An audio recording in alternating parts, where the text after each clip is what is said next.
दारू पिऊन मोठ्या भावानं आपल्या लहान भावावर हल्ला केला. चाकूनं वार केल्यानं लहान भावाचा जागीच मृत्यू झाला. नागपूरच्या बेलतरोडी पोलीस ठाण्या हद्दीतली ही घटना सध्या समोर येते.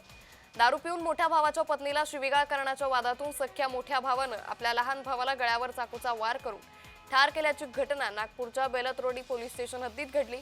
वैभव जुमडे असं मृतकाचं नाव आहे, तर हरी जुमडे असं अटक करण्यात आलेल्या आरोपीचं नाव आहे.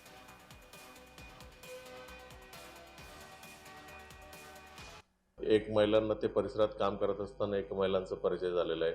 एक अमलनेरमध्ये फिरत असताना एक महिलांचा परिचय झाला. दुसरं एक एस टीमध्ये ट्रॅव्हल करत असताना त्यांचे शेजारी बसले होते, तसं परिचय झाले होते. आणि सर्वांना काही ना काही गोड बोलून त्या परिसरात घेऊन जायचं आणि एकदा घेऊन गेल्यानंतर त्याला लक्ष विचलित झाल्यानंतर त्याच्यावरती दगड मारून त्याला मर्डर करायचा प्रयत्न करायचा असे त्यांनी केलेलं आहे. तिन्ही महिलांचं अलग अलग प्रकारचं केलं.